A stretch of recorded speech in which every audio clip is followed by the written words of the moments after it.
ಈ ಸಮಯದಲ್ಲಿ ನಮ್ಮ ಸತ್ಯವೇದವನ್ನು ರೆವಲ್ಯೂಷನ್ ಚಾಪ್ಟರ್ 2 ವರ್ಸ್ 1 ಅನ್ನು ಓದಿಕೊಳ್ಳೋಣ. ಕನ್ನಡದಲ್ಲಿ ಮತ್ತು ಇಂಗ್ಲಿಷ್ ಭಾಷೆಯಲ್ಲಿ ನಾವು ಓದಿಕೊಳ್ಳೋಣ. ರೆವಲ್ಯೂಷನ್ ಚಾಪ್ಟರ್ 2 ವರ್ಸ್ 1, ಪ್ರಕಟಣೆ ಪುಸ್ತಕ 2ನೇ ಅಧ್ಯಾಯದ ವಚನ 1 ನಾವು ಓದಿಕೊಳ್ಳೋಣ. ಇವತ್ತಿನ ಸಂದೇಶಕ್ಕಾಗಿ ಆರಿಸಿಕೊಂಡಂತ ವೇದ ವಾಕ್ಯ ಭಾಗ ಪ್ರಕಟಣೆ ಪುಸ್ತಕ 2ನೇ ಅಧ್ಯಾಯದ ವಚನ 1. ಎಫೆಸದಲ್ಲಿರುವ ಸಭೆಯ ದೂತನಿಗೆ ಬರೆ, 7 ನಕ್ಷತ್ರಗಳನ್ನು ಬಲಗೈಯಲ್ಲಿ ಹಿಡಿದುಕೊಂಡು 7 ನಕ್ಷತ್ರಗಳನ್ನು ಯೇಸು ಕ್ರಿಸ್ತನು 7 ನಕ್ಷತ್ರಗಳನ್ನು ತನ್ನ ಬಲಗಡೆಯಲ್ಲಿ ಆತನು ಏನ್ ಮಾಡಿದಾನೆ? ಹಿಡಿದುಕೊಂಡಿದ್ದಾನೆ. ಇಂಗ್ಲಿಷ್ ನಲ್ಲಿ ಓದ್ಕೊಳ್ಳಿ. To the angel of the church of Ephesus write, these things says he who holds the seven star in his right hand. In his right hand. He who holds the 7 star in his right hand. ವೇದ ವಾಕ್ಯ ಹೇಳ್ತದೆ, ಎಫೆಸದಲ್ಲಿರುವ ಸಭೆಯ ದೂತನಿಗೆ ನೀನು ಬರೆ, 7 ನಕ್ಷತ್ರಗಳನ್ನು ತನ್ನ ಬಲಗಡೆಯಲ್ಲಿ ಹಿಡಿದುಕೊಂಡಿರುವಾತನು. ಇವತ್ತಿನ ಈ ಒಂದು ಸಂದೇಶಕ್ಕೆ ನನ್ನ ಟೈಟಲ್ ಏನಂತ ಹೇಳಿದ್ರೆ, walking in confidence of God. Walking in the confidence of God. ದೇವರ ಭರವಸೆಯಲ್ಲಿ ನಡೆಯುವಂಥದ್ದು. ದೇವರ ಭರವಸೆಯಲ್ಲಿ ನಡೆಯುವಂಥದ್ದು ಇವತ್ತಿನ ಸಂದೇಶದ ತಲೆಬರ, title walking in the confidence of God. ಇಲ್ಲಿ ದೇವರ ವಾಕ್ಯ ಹೇಳ್ತದೆ, 7 ನಕ್ಷತ್ರಗಳನ್ನು ತನ್ನ ಬಲಗೈಯಲ್ಲಿ ಹಿಡಿದುಕೊಂಡಿರುವಾತನು. ನಾನು ಹೇಳ್ತೇನೆ, ಇವತ್ತು ನಿಮ್ಮ ಭರವಸೆ ದೇವರ ಮೇಲೆ. ದೇವರ ಭರವಸೆಯಲ್ಲಿ ನಾವು ನಡೆಯಬೇಕು. ಇವತ್ತು ನಾವು ವರ್ಷಿಪ್ ಮಾಡುವಂತ ದೇವರು ಆತನು ಯಾರಾಗಿದ್ದಾನೆ? Who is he? Is almighty. His name is El Shaddai. 7 ನಕ್ಷತ್ರಗಳನ್ನು ಕೈಯಲ್ಲಿ ಹಿಡಿದುಕೊಂಡಿದ್ದಾನೆ ಎಂಬುದು ಹೇಳುವಾಗ, ನಾನು ನಿನ್ನೆ ದಿವಸ ಇಡೀ ದಿವಸ ಅದನ್ನೇ ಮೆಡಿಟೇಟ್ ಮಾಡ್ತಿದ್ದೆ, ಅದನ್ನೇ ಜ್ಞಾನ ಮಾಡ್ತದೆ. ಸೈಂಟಿಫಿಕ್ ಆಗಿ ನಾವು ಸ್ವಲ್ಪ ನೋಡುವುದಾದ್ರೆ, ಸೌರವ್ಯೂಹದಲ್ಲಿ ಎಷ್ಟು ಗ್ಯಾಲಕ್ಸಿ ಇದೆ, ಎಷ್ಟು ಮಿಲಿಯನ್ಸ್ ಸ್ಟಾರ್ ಇದೆ. ನಮಗೆ ಇವತ್ತು ಭೂಮಿಗೆ ಬೆಳಕು ಕೊಡುವಂತ ಸ್ಟಾರ್ ಸನ್, ಸೂರ್ಯನು, ಪ್ರಕಾಶಿಸುವ ಸೂರ್ಯನು, ಉರಿಯುವ ಸೂರ್ಯನು ನಾವು ನೋಡ್ತಿದ್ದೇವೆ. ಅವನು ಭೂಮಿಗಿಂತ ಒಂದು ವರದಿ ಪ್ರಕಾರ 107 ಟೈಮ್ಸ್ ತೋರಿಸಿದ್ದಾನೆ ಭೂಮಿಗಿಂತ ಸೂರ್ಯನು. ಭೂಮಿಯಿಂದ ಎಷ್ಟೋ ಮಿಲಿಯನ್ಸ್ ಮೈಲ್ ಆತನು ದೂರ ಇದ್ದಾನೆ. ಅವನ ಹತ್ತಿರಕ್ಕೆ ಹೋಗ್ಲಿಕ್ಕೆ ನಮಗೆ ಆಗುವುದಿಲ್ಲ. ಸೂರ್ಯನ ಮಹಿಮೆಯನ್ನು ನಾವು ಹತ್ತಿರದಿಂದ ನೋಡ್ಲಿಕ್ಕೆ ಆಗುವುದಿಲ್ಲ. ಕೆಲವೊಮ್ಮೆ ಮೇಲೆ ನೋಡ್ಲಿಕ್ಕೆ ನಮಗೆ ಆಗೋದಿಲ್ಲ. ಆ ಪ್ರಕಾಶವನ್ನು, ಆ ಶಾಖವನ್ನು ಅನುಭವಿಸ್ಲಿಕ್ಕೆ ಆಗೋದಿಲ್ಲ. ಇವತ್ತು ನಾವು ನೋಡ್ತೇವೆ ಮಿಲಿಯನ್ ಸ್ಟಾರ್, ಸೂರ್ಯನು ಒಂದು ಸ್ಟಾರ್ ಆಗಿದ್ದಾನೆ. ಆದ್ರೆ ಅದಕ್ಕಿಂತ ಎಷ್ಟು ಪಾಲು ದೊಡ್ಡ ಸ್ಟಾರ್ಗಳಿವೆ, ನಕ್ಷತ್ರಗಳಿವೆ. UY Scuti is the largest star in the universe. UY Scuti is the largest star in the universe. ಜಗತ್ತಿನಲ್ಲಿ ಬಹಳ ದೊಡ್ಡ ಸ್ಟಾರ್ ಅಂತೆ ಇರ್ಬೋದು.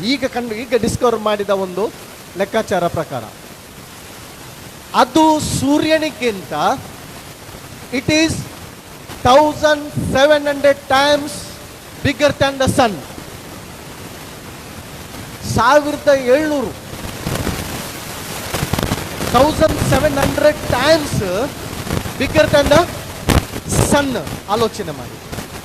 ಆ ಸ್ಟಾರ್ ಅನ್ನು ನಮ್ಮ ಯೇಸುವೆ ಕೈಲಿ ಇಟ್ಕೊಂಡಿದ್ದಾರೆ.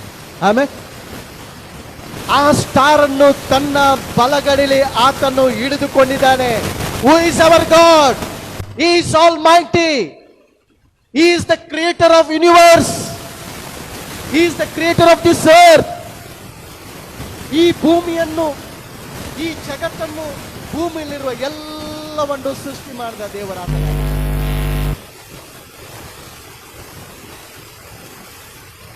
ಹತ್ತಿರ ಹೋಗ್ಲಿಕ್ಕೆ ಆಗೋದು. ಪ್ರಕಾಶ, ಆತನ ಮಹಿಮೆ. ಎಷ್ಟೋ ಮೈಲಿ ಭೂಮಿಯಿಂದ ಆತನು ದೂರ ಇದ್ರೂ ಕೂಡ ಆತನ ಪ್ರಕಾಶವನ್ನು, ಬೆಳಕನ್ನು ಈ ಭೂಮಿಗೆ ನಾವು ನೋಡ್ತಿದ್ದೇವೆ, ಅದು ಗೌರವಿಸುತ್ತೇವೆ. ಆದರೆ ಆ ಸೂರ್ಯನಿಗಿಂತ 1070 ಟೈಮ್ಸ್ ದೊಡ್ಡ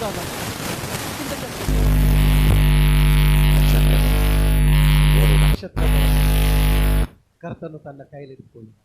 ಆಮೇಲೆ ಅದಕ್ಕೆ ದೇವರ ವಾಕ್ಯ ಹೇಳ್ತದೆ, ನೀವು ನನ್ನನ್ನು ಯಾರಿಗೆ ಹೋಲಿಸ್ತೀರಿ? ಇವತ್ತು ನಾನು ಹೇಳ್ತೇನೆ, ನಾವು ಯಾರ ಮೇಲೆ ಭರವಸೆ ಇಡ್ತಿದ್ದೇವೆ? ಮನುಷ್ಯನ ಮೇಲೆಲ್ಲ, ಮನುಷ್ಯನ ಮೇಲೆ ಅಲ್ಲ ನಾವು ಭರವಸೆಡುವುದು. ನಾವು ಆರಾಧಿಸುವಂತ ದೇವರು ಆತನ ಎಂಥವನಾಗಿದ್ದಾನೆ, ಆತನ ಮಹಿಮೆ ಏನು, ಎಂಥ ಮಹಿಮಾ ಸ್ವರೂಪನಾದ ದೇವರಾತನಾಗಿದ್ದಾನೆ. ಪ್ರಕಟಣೆ ಪುಸ್ತಕದಲ್ಲಿ ಯೋಹಾನನು ಆತನ ಪ್ರಭಾವವನ್ನು ನೋಡಿದಾಗ ಆತನು ಬಿದ್ದು ಬಿಟ್ಟ. ಆತನು ಬಿದ್ದು ಬಿಟ್ಟ. ಆತನು ಹೇಗಿದ್ದಾನೆ? ನಾವು ಫೋಟೋದಲ್ಲಿ ನೋಡಿದಾಗಿದ್ದಾನ, ಚಿತ್ರದಲ್ಲಿ ಕಲಾಕಾರನು ರಚಿಸಿದಂಥ, ಆರ್ಟ್ ಮಾಡಿದಂಥ ಚಿತ್ರದಲ್ಲಿದ್ದಾಗೆ ಸ್ವಾಮಿ ಇದ್ದಾನ? ಯಾವ ರೀತಿ ಆತನು ಮನುಷ್ಯನಾಗಿ ಬಂದ. ಅದಕ್ಕೆ ಪೌಲ ಹೇಳ್ತಾರೆ, ಇನ್ನು ಮುಂದೆ ನಾವು ಆತನನ್ನು ಶರೀರ ಭಾವದಲ್ಲಿ ನಾವು ಕಾಣುವುದಿಲ್ಲ, ಶರೀರ ಭಾವದಲ್ಲಿ ನೋಡುವುದಿಲ್ಲ. ಯೇಸು ಶರೀರಧಾರಿಯಾಗಿ ಬಂದ, ಆದರೆ ಈಗ ಆತನು ಯಾರಾಗಿದ್ದಾನೆ? ಆತನು ರಿಸರೆಕ್ಷನ್ ಆಗಿದ್ದಾನೆ. ಆತನು ಮಹಿಮೆಯಿಂದ ಎದ್ದು ಬಂದಿದ್ದಾನೆ. ಮಹಿಮೆಯ ದೇವರ ಆತನಾಗಿದ್ದಾನೆ. ಆತನು ಏನ್ ಮಾಡಿದ್ದಾನಂತೆ? ನಕ್ಷತ್ರಗಳನ್ನು ತನ್ನ ಬಲಗಡೆಯಲ್ಲಿ ಆತನು ಹಿಡಿದುಕೊಂಡಿದ್ದಾನೆ. ಅಂತ ಮಹಿಮೆಯ ದೇವರನ್ನು ಇವತ್ತು ನಾವು ವರ್ಷ ಮಾಡಿದ್ದೇವೆ.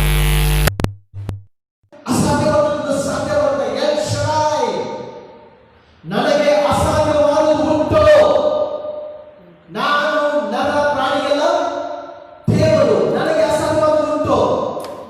All things are possible with god. ಆತನಿಗೆ ಅಸಾಧ್ಯವಾದುದೆಂಬುದೇ ಇಲ್ಲ. ಇಲ್ಲದನ್ನು ಇರುವುದಾಗಿ ಕರೆಯುವ ದೇವರೆಂಬುದಾಗಿ ಅಬ್ರಹಾಮನು ದೇವರ ಮೇಲೆ ಭರವಸೆ ಬಿಟ್ಟ. ಸತ್ತವನ್ನು ಬದುಕಿಸುವುದರಿಂದಾಗಿ ಅಬ್ರಹಾಮನು ದೇವರ ಮೇಲೆ ಭರವಸೆ ಬಿಟ್ಟ. ಆದ್ದರಿಂದ ಇವತ್ತಿನ ನನ್ನ ಸಂದೇಶದ title walking in the confidence of God. ದೇವರ ಭರವಸೆಯಲ್ಲಿ ನಡೆಯುವಂತಲು.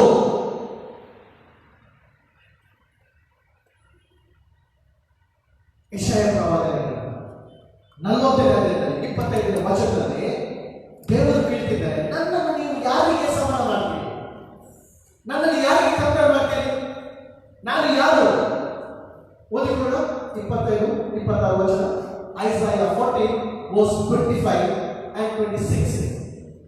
ಹೀಗಿರಲು ನನ್ನನ್ನು ಯಾರಿಗೆ ಹೋಲಿಸಿ ಹೋಲಿಸುತ್ತೀರಿ? ಕ್ವಶನ್ ಮಾರ್ಕ್ ದೇವರು ಕೇಳ್ತಿದ್ದಾರೆ. ನನ್ನನ್ನು ಯಾರಿಗೆ ಸಮಾನರಾಗಿ ಕಾಣ್ತಿದ್ದೀರಿ? ನಕ್ಷತ್ರಗ, ಸೂರ್ಯನಿಗ, ಈ ಭೂಮಿಗ, ಯಾರಿಗೆ ನನ್ನನ್ನು ನೀವು ಹೋಲಿಸ್ತೀರಿ? ಯಾರಿಗೆ ನನ್ನನ್ನು ಕಂಪೇರ್ ಮಾಡ್ತೀರಿ? ಈ ನಕ್ಷತ್ರಗಳನ್ನೇ ನಾನು ನನ್ನ ಕೈಯಲ್ಲಿ ಇಟ್ಕೊಂಡಿದ್ದೇನೆ. ಸೂರ್ಯನ ಪ್ರಭಾವವೇನು? ನಕ್ಷತ್ರದ ಪ್ರಭಾವವೇನು? ಚಂದ್ರನ ಮಹಿಮೆನು? ದೇವರ ವಾಕ್ಯ ಒಂದೊಂದು ಗ್ರಹಕ್ಕೆ ಒಂದೊಂದು ಮಹಿಮೆ ಇದೆ. ಸೂರ್ಯನ ಮಹಿಮೆ, ಚಂದ್ರನ ಮಹಿಮೆ, ನಕ್ಷತ್ರಗಳ ಮಹಿಮೆ. ಹಾಗಾದ್ರೆ ನೀವು ನನ್ನನ್ನು ಯಾರಿಗೆ ಹೋಲಿಸುತ್ತೀರಿ? ಪ್ರಶ್ನೆ ಕೇಳ್ತಿದ್ದಾರೆ ದೇವರು. ನಾನು ಯಾರು? ಯಾವ ರೀತಿಯಲ್ಲಿ ನನ್ನನ್ನು ತಿಳಿದುಕೊಂಡಿದ್ದೀರಿ? ಇವತ್ತು ನಾನು ಹೇಳ್ತೇನೆ, walking in the confidence of god. ಇವತ್ತು ನಾವು ಆರಾಧಿಸುವಂತ ದೇವರು ಆತನು ಸರ್ವೇಶ್ವರನ ದೇವರಾಗಿದ್ದಾನೆ. ಆಮೇಲೆ he is almighty. ಆತನಿಗೆ ಸರಿ ಸಮಾನರು ಯಾರೂ ಇಲ್ಲ. ಆತನಿಗೆ ಜ್ಞಾನ ಹೇಳಿಕೊಡುವವರು ಯಾರೂ ಇಲ್ಲ. ಆತನಿಗೆ ತಿಳುವಳಿಕೆಯನ್ನು ಕೊಡುವವರು ಯಾರು ಇಲ್ಲ. No one.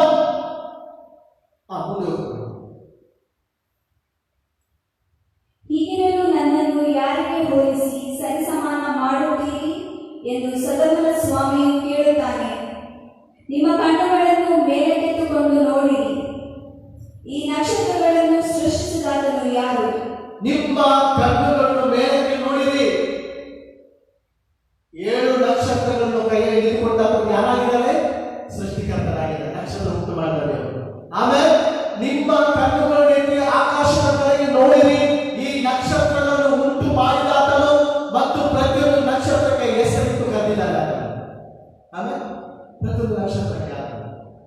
ಮನುಷ್ಯನಿಗೆ ಆತನ ಹೆಸರು ಕರೆದಿಲ್ಲ.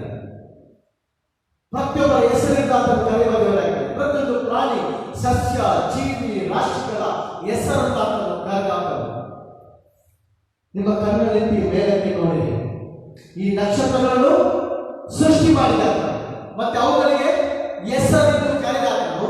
ಎಸ್, ಈ ಸೈನ್ಯವನ್ನು ಲೆಕ್ಕಕ್ಕೆ ಸರಿಯಾಗಿ ಮುಂದರಿಸುತ್ತಾನಲ್ಲ, ಎಲ್ಲವನ್ನೂ ಹೆಸರಿಸಿ ಕರೆಯುತ್ತಾನೆ. ಆತನು ಅತಿ ಬಲಾಢ್ಯನು. ಆತನು ಅತೀ ಬಲಾಢ್ಯನು. ಆಮೇಲೆ he is almighty, El Shaddai, all powerful. Nothing is impossible with God. All things are possible with God. He is almighty. His name is El Shaddai. ಆತನು ಕಲ್ಲುಗಳಿಂದ ಆತನಿಗೆ ಮಾಡ್ತಾರಂತೆ ವರ್ಷಿಪ್. ನಾವು ವರ್ಷಿಪ್ ಮಾಡಿದ್ರೆ ಏನ್ ಮಾಡ್ತಾರೆ? ಅದು ದೇವರ ವಾಕ್ಯದಲ್ಲಿ ಕಲ್ಲುಗಳನ್ನು ವರ್ಷಿಪ್ ಮಾಡ್ತದೆ. ಕಲ್ಲುಗಳಿಗೆ ಜೀವ ಕೊಡಲು ಶಕ್ತರಾದಂತ ದೇವರು ಎಲ್ ಶಡೈ. ಆತನ ಅತಿ ಬಲಾಢ್ಯನು, ಮಹಾಶಕ್ತನು ಆಗಿರುವುದರಿಂದ ಮಹಾಶಕ್ತರಾದ ದೇವರಾಗಿದ್ದಾರೆ. ಮಹಾಶಕ್ತರಾದ ಹೇಳಿದ್ರೆ ಆತನಿಗೆ ಸರಿಸಮನು ಯಾರಿದ್ದಾರೆ? ಯಾವ ಸೂರ್ಯನ ಮಹಿಮೆ, ಚಂದ್ರನ ಮಹಿಮೆಯನ್ನು ಆತನಿಗೆ ಸರಿಸಮನ ಹೋಲಿಸಲಿಕ್ಕೆ ಆಗುದಿಲ್ಲ. ಯಾಕೆ? ನಾವೆಲ್ಲರೂ ಆತನ ಉಂಟು ಮಾಡಿದ್ದಾರೆ. ದೇವರ ವಾಕ್ಯ ಹೇಳ್ತದೆ ಸಾಗರವನ್ನು ಉಂಟು ಮಾಡಿದ್ದಾರೆ. ನೋಡಿ, 12ನೇ ವಚನಕ್ಕೆ ಬರುವಾಗ ಆತನೆಲ್ಲ ಪ್ರಶ್ನೆಗಳು ಕೇಳ್ತಾರೆ. ಈ ಸಾಗರವನ್ನು ಅಳತೆ ಮಾಡಿದವರು ಯಾರು? ಯಾರಾದ್ರೂ ಮನುಷ್ಯ ಮಾಡಿದಾರ? ಸಮುದ್ರದ ಆಳ, ಸಮುದ್ರದ ಉದ್ದ, ಅಗಲ, ಎತ್ತರವನ್ನು, ದೀಪವನ್ನು ಆತನು ಹೇಳಿದ್ದಾರೆ. ಈ ಸಾಗರವನ್ನು ಅಳತೆ ಮಾಡಿದವರು ಯಾರು? ಆಕಾಶದ ಪರಿಮಾಣವನ್ನು ಏನಿಂದ ಅಳತೆ ಮಾಡಿದವರು ಯಾರು? ಇಡೀ ಭೂಲೋಕದ ಮಣ್ಣನ್ನು ಕೊಳವೆಗೆ ಹಾಕಿ ತುಂಬಿಟ್ಟವರು ಯಾರು? ತ್ರಾಸುಗಳನ್ನು, ಗುಡ್ಡಗಳನ್ನು, ಪರ್ವತಗಳನ್ನು, ಗುಡ್ಡಗಳನ್ನು ತ್ರಾಸಿನಲ್ಲಿ ತುಂಬಿದವರು ಯಾರು? ಯಾರು? ದೇವರ ವಾಕ್ಯ ಹೇಳ್ತದೆ ಆತನೇ ನಿರ್ಮಾಣಿಕನು. ಅದಕ್ಕೆ ದೇವರ ವಾಕ್ಯ ಬನ್ನಿರಿ ಕಾಲಗಳೇ ನಮ್ಮ ನಿರ್ಮಾಣಿಕರಾದ ಯೆಹೋವನಿಗೆ ಸಾಷ್ಟಾಂಗವಾಗಿ ಆತನ ನಿರ್ಮಾಣವನ್ನು ನಾವು ಆರಾಧಿಸೋಣ. ಆತನು ಸಾಗರವನ್ನು, ಆಕಾಶವನ್ನು, ಭೂಮಿಯನ್ನು ಆತನು ಉಂಟು ಮಾಡಿದ್ದಾರೆ. ವೇದವಾಕ್ಯದ ಪರ್ವತಗಳು ಆತನದು, ಗುಡ್ಡಗಳು ಆತನದು, ಇಡೀ ಸೃಷ್ಟಿ, ಭೂಮಿಯು ಅದರಲ್ಲಿರುವ ಸಮಸ್ತವೂ ಇರುವಂತೆ ಯೆಹೋವನೆಂಬುದಾಗಿ ದೇವರ ವಾಕ್ಯ. ಆದ್ದರಿಂದ ಪ್ರಿಯ ವಿಶ್ವಾಸ, walking in the confidence of God, ದೇವರ ಭರವಸೆಯಲ್ಲಿ ನಡೆಯುವಂಥದ್ದು, ದೇವರ ಭರವಸೆಯಲ್ಲಿ ಜೀವಿಸುವಂಥದ್ದು ಬಹಳ ಪ್ರಾಮುಖ್ಯವಾದ. ನಮ್ಮ ಜೀವಿತದಲ್ಲಿ, ಲೋಕದಲ್ಲಿ ನಾವು ಇರುವಾಗ ಕಷ್ಟ ಇಲ್ಲವರೆಗೆ ನಡೆಯುತ್ತಲ್ಲ, ಪ್ರವಾಹ ಬರ್ತದೆ. ಮನೆ ಕಟ್ಟಿದ ಪ್ರವಾಹ ಬರ್ತದೆ, ಬಿರುಗಾಳಿ ಬರ್ಬೋದು. ಸಮುದ್ರ ಇರುವ ದಿನದವರೆಗೆ ತೆರೆಗಳು ಹೇಳ್ತದೆ, ಗಾಳಿ ಬರ್ತದೆ, ಪ್ರವಾಹ ಬರ್ತದೆ. ಅದಕ್ಕೆ ದೇವರ ವಾಕ್ಯ ಹೇಳ್ತದೆ ಪ್ರವಾಹವನ್ನು ಕಟ್ಕೊಂಡು ಬಂತು. ಜಗಮೀರಿದ ಪ್ರವಾಹ ನದಿ ನಮ್ಮನ್ನು ಮುಳುಗಿಸುವಂತಿತ್ತು, ಆದರೂ ಕೂಡ ಮುಳುಗಲಿಲ್ಲ.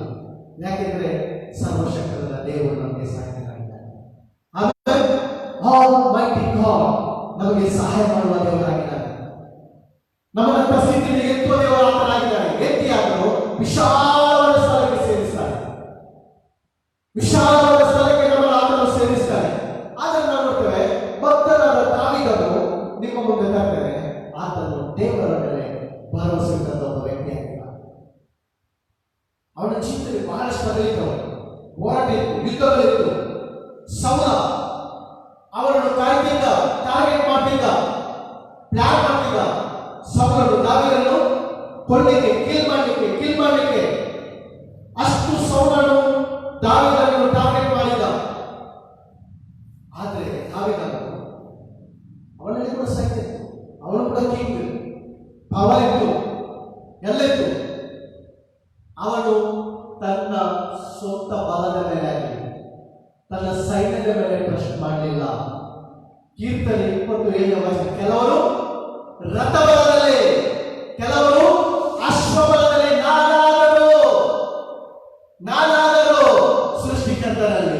ಆಮೇಲೆ ನನ್ನ ದೇವರ ಮೇಲೆ ಭರವಸೆ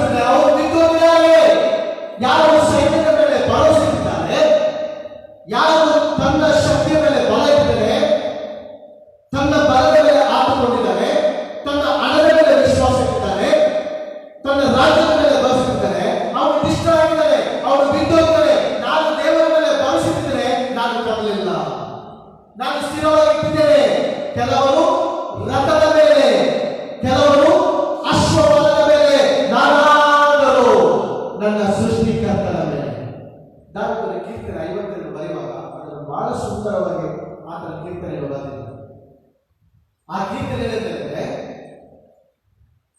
ದಾವಿದ ಐದನೇ ಮನೆಗೆ ಹೋಗ್ತಾನೆ. 52 ಕೀರ್ತನೆ ಅವ್ರು ಬರ್ತಾರೆ. ಆ ಕೀರ್ತನೆ ನೀವು ಓದ್ಕೊಳ್ಳಿ. 52:8 ವಚನ ಹೇಳ್ತಾರೆ, ಓದ್ಕೊಳ್ಳಿ. ಕೀರ್ತನೆ 52:8. ಆದರೆ ನಾನು ದೇವಾಲಯದ ಸೊಗಸಾದ ಎಣ್ಣೆ ಮರದಂತಿರುವೆನು, ದೇವರ ಕೃಪೆಯನ್ನು ಯುಗ ಯುಗಾಂತರಗಳಲ್ಲಿಯೂ ನಂಬಿಕೊಂಡಿರುವೆನು. ನಾನು ದೇವರ ಕೃಪೆಯನ್ನು ಯುಗ ಯುಗಾಂತರಗಳಲ್ಲಿಯೂ ನಂಬಿಕೊಂಡಿದ್ದೇನೆ. ಹೇಳ್ತಿದ್ದೇನೆ, ನಾನು ದೇವರ ಮೇಲೆ ಟ್ರಸ್ಟ್ ಮಾಡ್ತಿದ್ದೇನೆ. ನಾನು ದೇವರನ್ನು ಟ್ರಸ್ಟ್ ಮಾಡಿದ್ರೆ walking in the confidence of god. ನಿಮ್ಮ ಸ್ವಬಲದ ಮೇಲೆ ನಂಬಿಕೆ ಇಡಬೇಡಿರಿ, ಮನುಷ್ಯನ ಮೇಲೆ ಟ್ರಸ್ಟ್ ಮಾಡಬೇಡಿರಿ. ಒಂದು ಸಮಯ ಬರ್ತದೆ, ಆಗ ನಮಗೆ ಫೀಲ್ ಆಗ್ತದೆ, ನೋವಾಗ್ತದೆ. ಮನುಷ್ಯ ಬೇಕು, ಪ್ರೀತಿ ಮಾಡಬೇಕು, ಸ್ನೇಹ ಬೇಕು, ಆದರೆ ಟ್ರಸ್ಟ್ ದೇವರಲ್ಲಿ. ಆಗ ಅವನಿಗೆ ಸಹಾಯ ಮಾಡಿದ್ರು ಕೂಡ ದೇವರ ಮೂಲಕ ಅಲ್ವಾ? ಮನುಷ್ಯನ ಮೂಲಕ, ನಿನ್ನ ಸ್ನೇಹಿತರಿಂದ, ನಿನ್ನ ಪ್ರೀತಿಸುವ ಮೂಲಕ ನಿಮಗೆ ಹೆಲ್ಪ್ ಬಂದರೂ ಕೂಡ ಅದು ಬರೋದೇನಿಲ್ಲ, ದೇವರ ಫೇವರ್.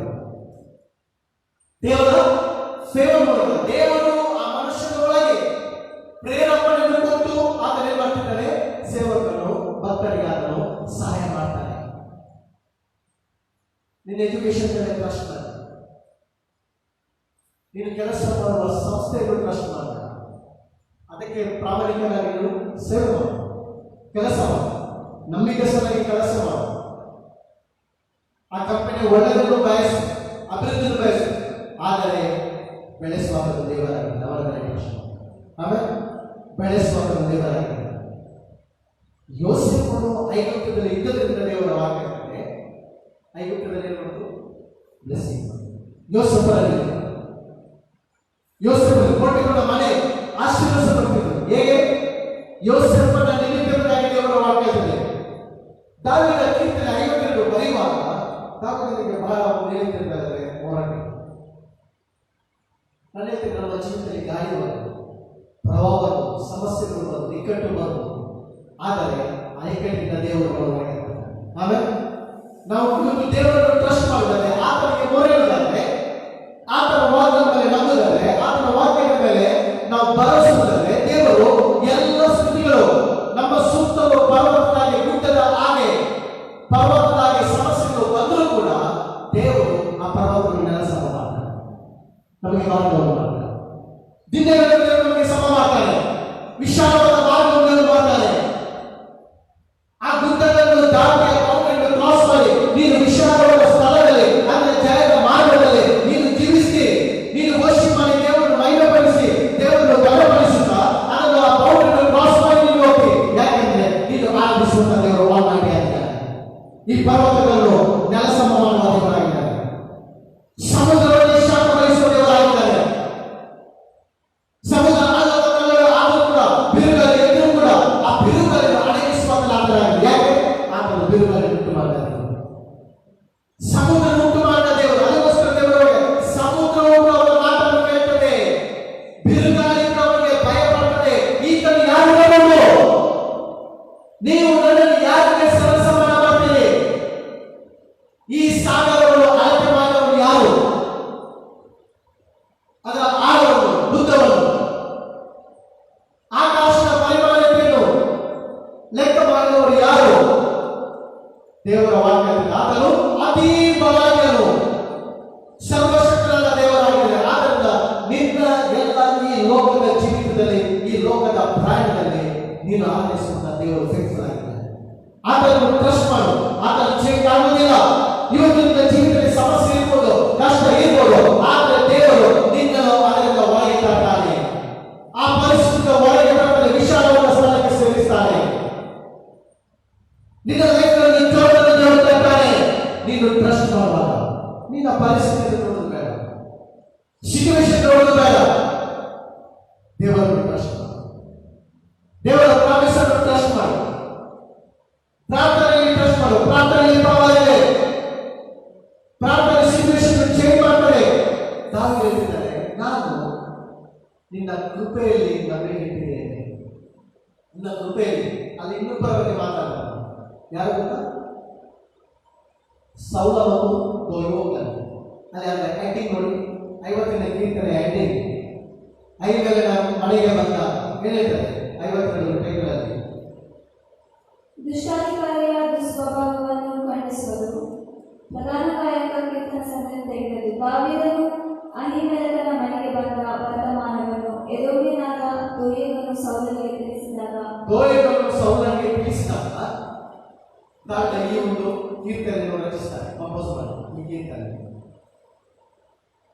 ಯಾಕೆ ಅವರು ಪ್ಲಾನ್ ಮಾಡ್ತಾರೆ ಇಬ್ರು ಕೂಡ ದಾವಿದನಿಗೆ ವಿರುದ್ಧವಾಗಿ, ದಾವಿದನಿಗೆ ಎಗೇನ್ಸ್ಟ್ ಆಗಿ. ಈ ಕೀರ್ತನೆಯಲ್ಲಿ ದಾವಿದ ಏನನ್ನು ನಮಗೆ ತಿಳಿಸ್ತಾರೆ ಅಂತ ಹೇಳಿದ್ರೆ, ದೇವರ ಮೇಲೆ ಭರವಸೆ ಇರಬೇಕು. ಯಾರು ಕೂಡ ನಿನ್ನ ಟಚ್ ಮಾಡಲಿಕ್ಕೆ ಆಗುವುದಿಲ್ಲ. ಈ ಲೋಕದ ಯಾವ ಶಕ್ತಿ ಕೂಡ ನಿನ್ನ ಟಚ್ ಮಾಡಲಿಕ್ಕೆ ಆಗುವುದಿಲ್ಲ. ಈ ಲೋಕದ ಯಾವ ಪವರ್ ಕೂಡ ನಿನ್ನ ಮೇಲೆ ಜಯಿಸಲಿಕ್ಕೆ ಆಗುವುದಿಲ್ಲ. ಈ ಲೋಕದ ಯಾವುದೇ ವ್ಯಕ್ತಿ ಕೂಡ ಒಬ್ಬ ಭಕ್ತರನ್ನು, ಲಿವಿಂಗ್ ಗಾಡ್ ಅನ್ನು, ಜೀವಿಸುವ ದೇವರನ್ನು ವರ್ಷಿಸುವಂತ ಭಕ್ತರನ್ನು ಟಚ್ ಮಾಡಲಿಕ್ಕೆ ಆಗುವುದಿಲ್ಲ. ನಿನ್ನ ಪ್ರಮೋಷನ್ ಅನ್ನು ಯಾರು ಟಚ್ ಮಾಡಲಿಕ್ಕೆ ಆಗುವುದಿಲ್ಲ.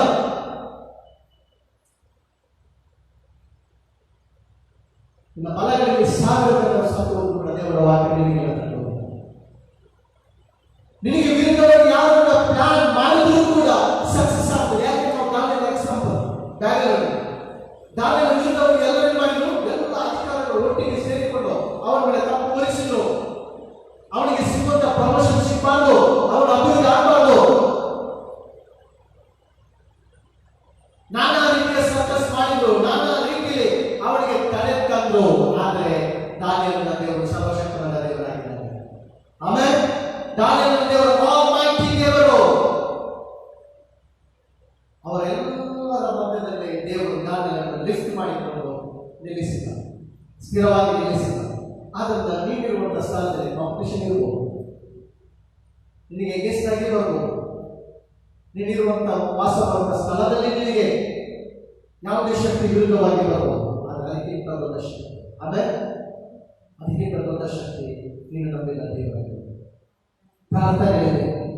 ಈಗ ಸೌಲನು ನಾವು ನೋಡ್ತೀವಿ ಕೀರ್ತನೆಯಲ್ಲಿ, ದಾವೀದನ ಒಂದು ತಾತ್ಪರ್ಯ ಏನಂದ್ರೆ, ಸೌಲನು ಏನು ಮಾಡಿದ್ರೆ ಅವನ ಒಂದು ಸ್ವಂತ ಬಲದ ಮೇಲೆ ಟ್ರಸ್ಟ್ ಮಾಡಿದ. ಅವನ ಸ್ವಂತ ಒಂದು ಬಲದ ಮೇಲೆ ಟ್ರಸ್ಟ್ ಮಾಡಿದ. ಅವನ ಪಕ್ಷಿಯ ಮೇಲೆ, ಅವನ ವೆಪನ್ ಮೇಲೆ ಆತನ ಟ್ರಸ್ಟ್ ಮಾಡಿದ. ಅವನ ಸೈನ್ಯದ ಮೇಲೆ ಟ್ರಸ್ಟ್ ಮಾಡಿದ. ಅವನ ಅಧಿಕಾರದ ಮೇಲೆ ಟ್ರಸ್ಟ್ ಮಾಡಿದ. ಆದ್ರೆ ನಾವು ಹೇಳ್ತೇವೆ, ನಾನು ದೇವರ ಕೃಪೆಯಲ್ಲಿ ಬರೋದು ಏನು ಬೇಕಾದ್ರೆ ಎಲ್ಲ ಸೈನ್ಯ ನನಗೆ ದೇವರಿದ್ದಾನೆ. If god is for us, who can be against us? ದೇವರು ನಮ್ಮ ಸಂಗಡ ಇದ್ದರೆ ನಮ್ಮನ್ನು ಎದುರಿಸುವವರು ಯಾರು? ದೊರೆಯವರು ಏನು ಮಾಡಿದ? ರಾಜಕೀಯದ ಮೇಲೆ ಟ್ರಸ್ಟ್ ಮಾಡಿದ. ಚಾಣಕ್ಯ, ತುಂಬಾ ಚಾಣಕ್ಯದಿಂದ ಆತನು ಏನು ಮಾಡಿದ? ಆತನು ಯಥಾರ್ಥವನ್ನು ಹಿಡಿದು ಕೊಲ್ಲಿಸಿ ಅವನು ಸೌಲಭ್ಯ ಫೇವರ್ ತೆಗೆದುಕೊಳ್ಬೇಕೆಂಬುದಾಗಿ, ಸೌಲಭ್ಯ ಏನು ಸಿಗಬೇಕು, ಪ್ರಮೋಷನ್ ಸಿಗಬೇಕು, ಮೆಚ್ಚುಗೆ ಸಿಗಬೇಕು ಎಂಬುದಾಗಿ ಆ ರೀತಿಯಲ್ಲಿ ಅವನು ಏನು ಮಾಡಿದ? ದೇವರನ್ನು ಟ್ರಸ್ಟ್ ಮಾಡೋ ಬದಲಾಗಿ ಸೌಲಭ್ಯವನ್ನು ಟ್ರಸ್ಟ್ ಮಾಡಿದ. ಸೌಲಭ್ಯ ನಾನೇ ಸೂಪರ್ ಸ್ಟಾರ್, ಆತನೇ ಆತ ನಂಬಿದ, ಆತನೇ ಟ್ರಸ್ಟ್ ಮಾಡಿದ. ಆತನ ಕಿಂಗ್ಡಮ್ ಮೇಲೆ, ಆತನ ಸೈನ್ಯದ ಮೇಲೆ. ಆದರೆ ದಾವೀದನ ಕಡೆ ಕೆಲವು ರಥಬಲದ ಮೇಲೆ, ಕೆಲವು ಅಶ್ವಬಲದ ಮೇಲೆ, ನಾನಾದರೂ ನನ್ನ ದೇವರ ಮೇಲೆ. ಆಮೇಲೆ ಆತನ ಕೀರ್ತನೆ 115 6ನೇ ವರ್ಷದಲ್ಲಿದೆ, ಯೆಹೋವನು ನನಗಿದ್ದಾನೆ, ನಾನು ಭಯ ಪಡೆಯಲು. ಓದ್ಬೋದಾ? ಕೀರ್ತನೆ 115 6ನೇ ವರ್ಷ. ಕೀರ್ತನೆ 115 ವಚನ 6. Psalms 118 verse 6. ಯೆಹೋವನು ನನಗಿದ್ದಾನೆ, ಭಯಪಡೆನು, ಮನುಷ್ಯನು ನನಗೆ ಏನು ಮಾಡಾನು. ದೇವರ ವಾಕ್ಯ ಹೇಳ್ತದೆ, ಯೆಹೋವನು ನನಗೆ ಇದ್ದಾನೆ, ಭಯಪಡೆನು, ಮನುಷ್ಯನು ನನಗೆ ಏನು ಮಾಡಲಿಕ್ಕೆ ಆಗುವುದಿಲ್ಲ. ಇವತ್ತು ದೇವರು ಒಂದು ವೇಳೆ ನಿನ್ನನ್ನು ಸ್ಥಾಪಿಸಿದರೆ ಯಾವ ಮನುಷ್ಯನಿಗೆ ಕೆಳಗೆ ತರಲಿಕ್ಕೆ ಆಗುವುದಿಲ್ಲ. ಯಾವ ಮನುಷ್ಯನು ನಿನ್ನ ಬ್ಲೆಸ್ಸಿಂಗ್ ಅನ್ನು ಟಚ್ ಮಾಡಲಿಕ್ಕೆ ಆಗುವುದಿಲ್ಲ. ಯೆಹೋವನು ನನಗಿದ್ದಾನೆ, ಆದ್ದರಿಂದ ಭಯಪಡೆನು. ಆದ್ದರಿಂದ ದಾವೀದ ತನ್ನ ಕೀರ್ತನೆಯಲ್ಲಿ ದೇವರನ್ನು ಆತ ಲಿಫ್ಟ್ ಮಾಡ್ತಿದ್ದಾನೆ, ದೇವರ ಮೇಲೆ ಟ್ರಸ್ಟ್ ಮಾಡ್ತಿದ್ದಾನೆ. ಇವತ್ತು ನಾನು ನೀನು ದೇವರ ಮೇಲೆ ಸಂಪೂರ್ಣ ಟ್ರಸ್ಟ್ ಮಾಡುವಾಗ, 100%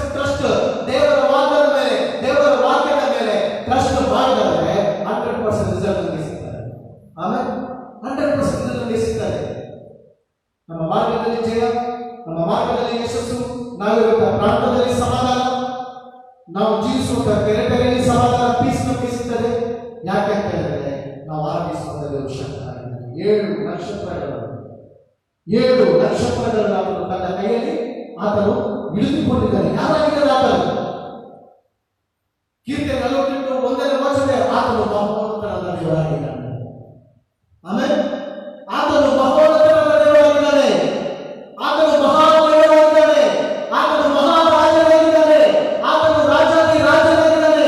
ಭೂಲೋಕಕ್ಕೆ ರಾಜನು, ಪರಲೋಕಕ್ಕೆ ರಾಜನು, ಸಿಂಹಾಸನದಲ್ಲಿರುವ ದೇವರಾಗಿದ್ದಾನೆ. ಕೋಟಿ ದೇವದೂತರು ಆತನಿಗೆ ಆಟವೆಂದು ವರ್ಷಿಪ್ ಮಾಡುವಂತಹ ಆತನಾಗಿದ್ದಾನೆ. ಕೀರ್ತನೆ 96:4 ಯೆಹೋವನು ದೊಡ್ಡವನೆಂಬುದಾಗಿ, ಮಹೋನ್ನತನಾದ ದೇವರು, ಎಲ್ ಶಡೈ, ಸರ್ವಶಕ್ತನು ಅಂತ ದೇವರು ಇವತ್ತು ಆತನ ತಂದೆಯಾಗಿದ್ದಾನೆ. ಆಮೇಲೆ ನಾವು ಆತನ ಮಕ್ಕಳಾಗಿದ್ದೇವೆ. ಇಡೀ ಸೃಷ್ಟಿಯನ್ನು ಮಾಡಿದ್ದಾರೆ. ಸಾಗರವನ್ನು ಉಂಟು ಮಾಡಿದ್ದಾರೆ, ಪರ್ವತಗಳನ್ನು ಉಂಟು ಮಾಡಿದ್ದಾರೆ. ಪ್ರತಿಯೊಂದು ನಕ್ಷತ್ರಕ್ಕೆ ಹೆಸರಿಟ್ಟು ಕರೆದಂತ ದೇವರು ಇವತ್ತು ನಾವು ಆತನನ್ನು ಟ್ರಸ್ಟ್ ಮಾಡ್ತೇವೆ. ಆದರೆ ನಾವು ಯಾವ ಮನುಷ್ಯರ ಮೇಲೆ ಟ್ರಸ್ಟ್ ಮಾಡೋದಿಲ್ಲ. ಆ ದೇವರು ಆತನ ಅದ್ಭುತ ಮಾಡಿಯೇ ಮಾಡ್ತಾನೆ. ನಿನ್ನ ಜೀವಿತದಲ್ಲಿ ಅದ್ಭುತ ಮಾಡಿಯೇ ಮಾಡ್ತಾನೆ. ನೋಡಿ, ದೇವರ ವಾಕ್ಯ ಹೇಳ್ತದೆ, ಇಸ್ರಾಯೇಲರು ಐಗುಪ್ತದಲ್ಲಿರುವಾಗ ಅವರನ್ನು ಭಯಂಕರ ಬಾಧಿಸಿದರು. ಐಗುಪ್ತರು ಅವ್ರನ್ನೇನ್ ಮಾಡಿದ್ರು? ಟಾರ್ಚರ್ ಮಾಡಿದ್ರು, ಹಿಂಸೆ ಮಾಡಿದ್ರು, ಕುಗ್ಗಿಸಿದ್ರು. ಅವರ ಬಲವನ್ನು ಅವರು ಏನ್ ಮಾಡಿದ್ರೆ ಕುಗ್ಗಿಸಿ ಅವರು ವೀಕ್ ಮಾಡಿ ನೋಡಿದ್ರು. ಇಟ್ಟಿಗೆ ಮಾಡುವ ಕೆಲಸ, ಪುನಃ ಏಟುಗಳು, ಇಷ್ಟೆಲ್ಲ ಅವರಿಗೆ ಬಾಧೆ ಕೊಟ್ಟು ಅವರನ್ನು ಕುಗ್ಗಿಸಿ ಅವರು ಏನಾಗಬಾರ್ದು ಇನ್ಕ್ರೀಸ್ ಆಗಬಾರ್ದು ಎಂಬುದಾಗಿ ಅವರೆಲ್ಲ ರೀತಿಯಲ್ಲಿ ಅವರು ಪ್ರಯತ್ನ ಪಟ್ಟರು ಕೂಡ ದೇವರ ವಾಕ್ಯ ಅವರು ಇನ್ಕ್ರೀಸ್ ಆಗ.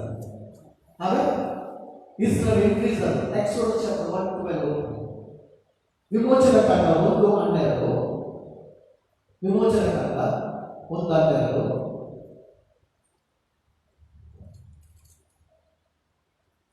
ಐಗುಪ್ತರು ಅವರನ್ನು ಎಷ್ಟು ಉಪದ್ರವ ಪಡಿಸಿದರು. ಐಗುಪ್ತರು ದೇವರ ವಾಕ್ಯ ಇರ್ತದೆ, ಇಸ್ರಾಯೇಲರನ್ನು ಯೆಹೂದ್ಯರನ್ನು ಹೆಚ್ಚು ಬಾಧೆ ಪಡಿಸಿದ್ರು ಕೂಡ, ಉಪದ್ರವ ಕೊಟ್ಟರೂ ಕೂಡ ದೇವರ ವಾಕ್ಯ ಇರ್ತದೆ ಅವರು ಅತ್ಯಧಿಕವಾಗಿ ಅವರು ಇನ್ಕ್ರೀಸ್ ಆದರು. ಆಮೇಲೆ ಹೇಳ್ಬೋದಾ? ಇನ್ಕ್ರೀಸ್ ಆದರು. ಇವತ್ತು ದೇವರು ನಿನ್ನ ಇನ್ಕ್ರೀಸ್ ಮಾಡುವ ದೇವರಾಗಿದ್ದಾರೆ. ಆಮೇಲೆ ನಿನ್ನ ಪರಿಸ್ಥಿತಿ ಹೇಗೆ ಇರ್ಬೋದು, ನೀನು ಮಾಡುವಂತ ಕೆಲಸದಲ್ಲಿ ನಿಮಗೆ ದೇವರು ಇನ್ಕ್ರೀಸ್ ಕೊಡ್ತಾರೆ. ಆಮೇಲೆ ಇನ್ಕ್ರೀಸ್ ಕೊಡ್ತಾರೆ, ಪ್ರಮೋಷನ್ ಕೊಡ್ತಾರೆ, ಇನ್ಕ್ರಿಮೆಂಟ್ ಅಂತ ದೇವರು ಕೊಡ್ತಾರೆ. ಸ್ಯಾಲರಿ ಎಷ್ಟು ಬೇಕಾಗಿರಲಿ, ಏನೇ ಪ್ರಾಬ್ಲಮ್ಸ್ ಇರಲಿ, ಏನೇ ತರ ಇರಲಿ, ನಿನ್ನ ಫೈಲ್ ಮೂವ್ ಆಗದಾಗಿ ಯಾವ ರೀತಿಯಲ್ಲಿ ಪ್ರಾಬ್ಲಮ್ ಇರಲಿ, ನಾನೊಂದು ಸಂಸ್ಥೆಯಲ್ಲಿ ಕೆಲಸ ಮಾಡುವ ವಿಶ್ವಾಸಿ ಸಹೋದರಿಯ ಸಾಕ್ಷಿ, ಕಮಿಟೆಡ್ ವಿಶ್ವಾಸ. ಪ್ರತಿದಿನ ಕೆಲಸಕ್ಕೆ ಹೋಗುವಾಗ ದೇವರ ಮೇಲೆ ಭರವಸೆ, ನಾನು ಹೋಗ್ತೇನೆ, ನಾನು ನಿಂತಿದ್ದೀನಿ, ಇವತ್ತು ಸಮಾಧಾನ ಬರುತ್ತೆ. ನನ್ನ ಕೆಲಸದಲ್ಲಿ ನನಗೆ ವಿಸ್ಡಮ್, ನಿನ್ನ ಫೇವರ್ ಕೊಟ್ಟಿದ್ದೇನೆ, ಪ್ರಾರ್ಥನೆ ಹೋಗುವ ಕೆಲಸದಲ್ಲಿ ವಿಶ್ವಾಸ ಎಂಬ ಕಾರಣ ಕೆಲಸದಲ್ಲಿ ಬಹಳ ತೊಂದರೆ ಕೊಡ್ತೇನೆ, ಉಪದ್ರವ ಕೊಡ್ತೇನೆ. ಒಬ್ಬರ ಅಧಿಕಾರಿ ಬಂದುಕೊಂಡು ಯಾವುದೇ ರೀತಿಯಲ್ಲಿ ಇವರು ಕೊಡುವಂತ ಫೈಲ್ ಮೂವ್ ಮಾಡ್ತಿರಲಿಲ್ಲ, ಬಹಳ ತೊಂದರೆ ಕೊಡ್ತಿಲ್ಲ, ರೆಸ್ಟ್ರಿಕ್ಷನ್ಸ್ ಅನ್ನು ಇದು ಮಾಡ್ತಾರೆ. ಬಹಳ ಅಚ್ಚುಕಟ್ಟಾಗಿ ಕೆಲಸ ಮಾಡಿದ್ರು ಕೂಡ, ಪ್ರಾಮಾಣಿಕ ದುಡಿದ್ರು ಕೂಡ, ಆದರೆ ಸಂತೋಷವಾಗಿದೆ. ಸಾಕ್ಷಿ ನಾನು ಬಹಳ ಸಂತೋಷವಾಗಿದ್ದೇನೆ. ಯಾಕೆಂದರೆ ನಾನು ದೇವರ ಮೇಲೆ ಭರವಸೆ, ಸರ್ಕಾರದ ಗೌರವಿಸ್ತೇನೆ, ಪ್ರಾಮಾಣಿಕವಾಗಿ ಕೆಲಸ ಮಾಡ್ತೇನೆ, ಸಂಸ್ಥೆಗೆ ನಾನು ದುಡಿತೇನೆ. ಆದರೆ ನನ್ನ ಟ್ರಸ್ಟ್ ಯಾರಾದರೆ ದೇವರ ಮೇಲೆ. ನನಗೆ ಗೊತ್ತಿದೆ ನಾನು ಆರಾಧಿಸುವಂತೆ ನನಗೆ ಟ್ರಸ್ಟ್ ಮಾಡಿದ ದೇವರು ಒಂದು ದಿವಸ ಇವರೆಲ್ಲರ ಮಧ್ಯದಲ್ಲಿ ನನ್ನನ್ನು ಗಣಪಡಿಸ್ತಾರೆ. ಒಂದು ದಿವಸ ದೇವರು ಮಾತಾಡಿದ, ನಿನ್ನ ಆ ಪುರುಷನ್ ಅಂತ ಇದ್ದೇನೆ, ಅವ್ರು ನಮಗಿಲ್ಲ, ಆ ಪುರುಷನ್ ನಮಗೆ, ನಾನು ಆ ಪುರುಷನ್ ನಂಬ್ತೇನೆ ಎಸ್ ಎಂಬುದಾಗಿ ದೇವರ ವೆರಿ ನೆಕ್ಸ್ಟ್ ವೀಕ್ ಯಾರು ಉಪದ್ರ ಮಾಡ್ತಿದ್ರು, ಆಫೀಸರು ಬೇರೆ ಊರಿಗೆ ಟ್ರಾನ್ಸ್ಫರ್ ಆಯಿತು, ಆ ಒಂದು ಪೋಸ್ಟ್ ಈ ಸಹೋದರಿಗೆ ಇತ್ತ ಎಲ್ಲ ಕೆಲಸ ಮಾಡುವಂತಹ ಸಹಪಾಠಿಗಳು ಬಂದು ಹೇಳಿದ್ರು, ನಿಜವಾದ ದೇವರು ನಿನ್ನ ದೇವರು, ರಿಯಲ್ ನಿನ್ನ ದೇವರು, ನೀನು ಟ್ರಸ್ಟ್ ಮಾಡಿದ ದೇವರು.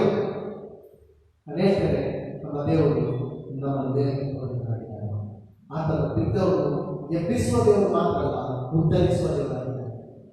ದೇವರ ವಾಕ್ಯ ಇದೆ, ಇಸ್ರಾಯೇಲರು ಇನ್ಕ್ರೀಸ್ ಆದ್ರು, ಎಷ್ಟು ಬಾಧೆ ಕೊಟ್ಟರು ಕೂಡ, ಉಪದ್ರವ ಕೊಟ್ಟರು ಕೂಡ, ಈಗಿದ್ದರೆ ಐಗುಪ್ತರು ದೇವರ ವಾಕ್ಯ ಇದೆ, ಅವರು ಮಲ್ಟಿಪ್ಲೈ ಆದರು, ಅವರು ಇನ್ಕ್ರೀಸ್ ಆದ್ರು. ಇವತ್ತು ನಾವು ದೇವರನ್ನು ಟ್ರಸ್ಟ್ ಮಾಡುವಾಗ ದೇವರನ್ನು ಏನ್ ಮಾಡ್ತಾರೆ? ಇನ್ಕ್ರೀಸ್ ಮಾಡ್ತಾರೆ. ನಿನ್ನ ಬಿಸ್ನೆಸ್ ವಿಶ್ವಾಸ, ನಿನ್ನ ಬಿಸ್ನೆಸ್ ಮಾಡ್ತಾರೆ, ನಿನ್ನ ಬಿಸ್ನೆಸ್ ದೇವರು ಇನ್ಕ್ರೀಸ್ ಮಾಡ್ತಾರೆ, ನಿನ್ನ ಬಿಸ್ನೆಸ್ ದೇವರು ಮಲ್ಟಿಪ್ಲೈ ಮಾಡ್ತಾರೆ, ಇನ್ಕ್ರೀಸ್ ಮಾಡ್ತಾನೆ, ಇನ್ಕ್ರೀಸ್ ಮಾಡ್ತಾನೆ. ಎವ್ರಿಡೇ ಹೇಳಿ, ನನ್ನ ಅನಾಯಿಂಟಿಂಗ್ ದೇವರು ಇನ್ಕ್ರೀಸ್ ಮಾಡ್ತಾರೆ, ನನ್ನ ಪ್ರೇಯರ್ ಲೈಫ್ ದೇವರು ಇನ್ಕ್ರೀಸ್ ಮಾಡ್ತಾರೆ, ದೇವರ ಫೇವರ್ ಇನ್ಕ್ರೀಸ್ ಆಗ್ತದೆ, ದೇವರ ದಯೆ, ದೇವರ ಗ್ರೇಸ್ ನನ್ನ ಲೈಫ್ ನಲ್ಲಿ ಯಾವಾಗ ಇನ್ಕ್ರೀಸ್ ಆಗ್ತದೆ. ದೇವರ ವಾಕ್ಯ ಇನ್ಕ್ರೀಸ್ ಆದ, ಅವರ ಹೆಚ್ಚಾದ, ಅವರ ಅಭಿವೃದ್ಧಿ ಆದ. ಆದರೆ ಇವತ್ತು ದೇವರನ್ನು ಟ್ರಸ್ಟ್ ಮಾಡುವಂತ ನಾವು ಎಲ್ಲಿ ಹೋದ್ರು ಕೂಡ ನಾವು ಇನ್ಕ್ರೀಸ್ ಆಗ್ತೇವೆ. ಕ್ರೈಸ್ತತ್ವವನ್ನು ಸ್ಟಾಪ್ ಮಾಡಲಿಕ್ಕೆ ಆಗೋದಿಲ್ಲ, ವಿಶ್ವಾಸಗಳು ಬೆಳೆಯನ್ನು ಸ್ಟಾಪ್ ಮಾಡಲಿಕ್ಕೆ ಆಗೋದಿಲ್ಲ, ಗಾಸ್ಪಲ್ ಪ್ರೀಚ್ ಅನ್ನು ಸ್ಟಾಪ್ ಮಾಡಲಿಕ್ಕೆ ಆಗೋದಿಲ್ಲ. ಗಾಸ್ಪಲ್ ಪ್ರೀಚ್ ಆಗ್ತದೆ, ವಿಶ್ವಾಸಗಳು ಇನ್ಕ್ರೀಸ್ ಆಗ್ತಾ ಹೋಗ್ತಾರೆ. ಆಮೇಲೆ ವಿಶ್ವಾಸಗಳು ಲೋಕದಲ್ಲಿ ಇನ್ಕ್ರೀಸ್ ಆಗ್ತಾ ಹೋಗ್ತಾರೆ, ಚರ್ಚ್ ಮಲ್ಟಿಪ್ಲೈ ಆಗ್ತಾ ಹೋಗ್ತದೆ, ಗಾಸ್ಪಲ್ ಪ್ರೀಚ್ ಆಗ್ತದೆ. ಇದನ್ನು ಸ್ಟಾಪ್ ಮಾಡಲಿಕ್ಕೆ ಆಗೋದಿಲ್ಲ, ಯಾಕೆಂದ್ರೆ ಇದು ದೇವರ ಕೆಲಸವಾಗಿದೆ. ಭೂಮಿ ಆಕಾಶ ಉಂಟು ಮಾಡಿದ ಶುಭವಾಗಿದೆ, ಸೂರ್ಯ ಚಂದ್ರ ಉಂಟು ಮಾಡಿದ 7 ನಕ್ಷತ್ರಗಳನ್ನು ತನ್ನ ಬಲದಲ್ಲಿ ಇಳಿದುಕೊಂಡ ಶುಭವಾಗಿದೆ, ಗುಡ್ ನ್ಯೂಸ್ ಆಗಿದೆ. ಅದನ್ನು ಸ್ಟಾಪ್ ಮಾಡಲಿಕ್ಕೆ ಆಗೋದಿಲ್ಲ. ವಿಶ್ವಾಸಗಳು ಇನ್ಕ್ರೀಸ್ ಆಗ್ತಾರೆ, ವಿಶ್ವಾಸಗಳು ಮಲ್ಟಿಪ್ಲೈ ಆಗ್ತದೆ, ಚರ್ಚ್ ಮಲ್ಟಿಪ್ಲೈ ಆಗ್ತದೆ. ದೇವರ ವಾಕ್ಯ ಯೋಸೇಫನು ಐಗುಪ್ತದಲ್ಲಿರುವಾಗ ದೇವರ ವಾಕ್ಯ ಬಹು ಫಲವನ್ನು ಕೊಡುವ ಮರಕ್ಕೆ ಆತನು ಸಮಾನನಾಗಿಲ್ಲ. ಅವನ ರೆಂಬೆಗಳು ಗೋಡೆಯ ಆಚೆಗೆ ಏನಾಗಿರುತ್ತೆ? ಗೋಡೆಯ ಆಚೆ ಐಗುಪ್ತದಲ್ಲಿ. ಆದ್ದರಿಂದ walking in the confidence of God, ದೇವರ ಭರವಸೆಯಲ್ಲಿ ಜೀವಿಸುವ ಸೌಲ ತನ್ನ ಭರವಸೆ ತನ್ನ ಸೈನ್ಯದಲ್ಲಿ ದೇವರು ಸೌಲ ಮೇಲೆ ಭರವಸಿದ್ದ. ತಾವೇನಿದ್ದಾರೆ, ಕೆಲವರು ರಥಬಲದಲ್ಲಿ, ಕೆಲವರು ಅಶ್ವಬಲದಲ್ಲಿ, ನಾನಾದರೂ ಯೆಹೋವನಲ್ಲಿ. ಆಮೇಲೆ ನಾನಾದರೂ ಯೆಹೋವ, ದೇವರು ಆತನು ಶಕ್ತನಾದ ದೇವರಾಗಿದ್ದಾನೆ, ಅಸಾಧ್ಯವನ್ನು ಸಾಧ್ಯ ಮಾಡುವ ದೇವರು. ನಾನು ಐಟಿ ದೇಶದ ಚರಿತ್ರೆಯನ್ನು ನಾನು ಓದಿದೆ. ಐಟಿ ದೇಶದ ಸರ್ವಾಧಿಕಾರಿಯಾದ ಫ್ರಾಂಕೋಸ್ ಡುವೇಲಿಯರ್ ಎಂಬಾತನು, ಫ್ರಾಂಕೋಸ್ ಡುವೇಲಿಯರ್ ಐಟಿ ದೇಶದ ಸರ್ವಾಧಿಕಾರಿ. ಅವರು ಒಂದು ದಿವಸ ಆ ದೇಶ ಮಾಟ ಮಂತ್ರದ ದೇಶ, ಮಾಟ ಮಂತ್ರಕ್ಕೆ ಹೆಸರುವಾಸಿಯಾದಂಥ ದೇಶ, ವಿಸ್ಡಮ್ ಪವರ್. ಆ ದೇಶದಲ್ಲಿ ಎಲ್ಲಿ ನೋಡಿದ್ರು ಕೂಡ ಕತ್ತಲೆ ಕತ್ತಲೆ ಕತ್ತಲೆ ಕತ್ತಲೆ, ಎಲ್ಲಿ ನೋಡಿದ್ರು ಕೂಡ ರೋಗ, ಎಲ್ಲಿ ನೋಡಿದ್ರು ಕೂಡ ನಷ್ಟ. ಯಾಕೆಂದ್ರೆ ಆ ದೇಶವೇ ಐಟಿ ದೇಶ. ಡಾಮಿನೇಟ್ ಯಾವುದಿಲ್ಲ, ವಿಸ್ಡಮ್ ಪವರ್. ಮಂತ್ರವಾದಿಗಳು, ಮೋರಿಸ್ ಸೇವರು, ದೇವರ ಅಭಿಷಿಕ್ತ ದೇವರ ಸೇವಕರಾದ ಮೋರಿಸ್ ಸೇವರು ಆ ದೇಶದ ಸರ್ವಾಧಿಕಾರಿ ಫ್ರಾಂಕೋಸ್ ಡುವೇಲಿಯರ್ ಇನ್ವೈಟ್ ಮಾಡಿದ್ರು, ಗಾಸ್ಪಲ್ ಪ್ರೀಚ್ ಮಾಡಬೇಕು ನಮ್ಮ ದೇಶಕ್ಕೆ. ಎಲ್ಲ ಕಡೆ ಅವರ ಪೋಸ್ಟರ್ ಹಚ್ಚಲಾಯಿತು, ಭಿತ್ತಿ ಪತ್ರಗಳನ್ನು ಎಲ್ಲ ಕಡೆಗೆ ಹಂಚಿದ್ರು. ಇದನ್ನು ತಿಳಿದಂತ ಎಲ್ಲ ಮಂತ್ರವಾದಿಗಳು, ಬೀದಿಗಳು ಎಲ್ಲ ಪೋಸ್ಟರ್ ಬರೆಯಲಾಗಿದ್ರು. ನಮ್ಮ ದೇಶಕ್ಕೆ ಸೇವಕರು ಬರಬಾರದಿಲ್ಲ, ನಮ್ಮ ದೇಶದಲ್ಲಿ ಶಕ್ತಿ ಇದೆ, ನಮ್ಮ ದೇಶದಲ್ಲಿ ಮಾಟ ಮಂತ್ರದ ಶಕ್ತಿ ಇದೆ, ನಮಗೆ ಅವಶ್ಯಕತೆ ಇಲ್ಲ. ಅವರ ಪೋಸ್ಟರ್ ನೋಡಿಕೊಂಡು ಅವರು ಮಂತ್ರ ಮಾಡಿದ್ರು, ಕರ್ಸ್ ಮಾಡಿದ್ರು. ಆ ಪೋಸ್ಟರ್ಗೆ ಡೆತ್ ಅನ್ನು ಮಾತಾಡಿದ್ರು ಮಂತ್ರವಾದಿಗಳು. ಸಾಯ್ಬೇಕು, ಇಲ್ಲಿ ಬರುವವರಿಗೆ ಸಾಯ್ಬೇಕು, ಸಾಯ್ಬೇಕು. ಮೋರಿಸರ ಮೇಲೆ ಸಾವು, ಡೆತ್ ಅನ್ನು ಮಾತಾಡಿದ್ರು. ಮೋರಿಸರನ್ನು ಇನ್ವೈಟ್ ಮಾಡಿದ್ರೆ ಬಿಸ್ನೆಸ್ ಇಂಡಸ್ಟ್ರಿ ಬಂದು ಎಲ್ಲ ರಾಜಕೀಯ ವ್ಯಕ್ತಿಗಳು ಬಂದರು, ಉನ್ನತ ಅಧಿಕಾರಿಗಳು ಇನ್ವೈಟ್ ಮಾಡಿಗೆ ಬಂದರು. ಆ ಮೀಟಿಂಗ್ ನಲ್ಲಿ 15,000 ಜನರು ಸೇರಿದರು ಐಟಿ ದೇಶದಲ್ಲಿ. ಮೋರಿಸರಿಗೆ ದೇವರು ಎಲ್ಲ ತೋರಿಸಿದ. ಮಂತ್ರವಾದಿಗಳು ಎಲ್ಲಿ ಕೂತ್ಕೊಂಡಿದ್ದಾರೆ, ಯಾವ ಕಾರ್ನರ್ ಇದ್ದಾರೆ, ಯಾವ ಡ್ರೆಸ್, ಅವರ ಕುಶಲ ಏನು, ಅವರು ಉಡಾಪೆ ಮಂತ್ರಿಗಳನ್ನು ಜಪ ಮಾಡ್ತಿದ್ರು. ಮೋರಿಸರು ಸಾಯ್ಬೇಕೆಂಬುದಾಗಿ ಅವರು ಮಂತ್ರ ಮಾಡಿ ಎಷ್ಟೋವರೆಗೆ ಆ ಮಂತ್ರದ ಶಕ್ತಿ ಪ್ರಭಾವ ಇರ್ತದೆ. ಅವನು ನಾನು ಇದರಲ್ಲಿ ಓದಿದೆ ನಾನು ಪುಸ್ತಕದಲ್ಲಿ. ಮೋರಿಸಕ್ಕೆ ಕ್ರಾಸ್ ಮಾಡುವಂತ ವ್ಯಕ್ತಿ ನಡುಗುತ್ತಾ ಅವ್ನು ನಡುತ್ತಿದ್ದಂತೆ, ಭಯದಲ್ಲಿ ನಡುತ್ತಿದ್ದ, ಅವನು ನಿಲ್ಲಿಕ್ಕೆ ಆಗ್ತಿಲ್ಲ.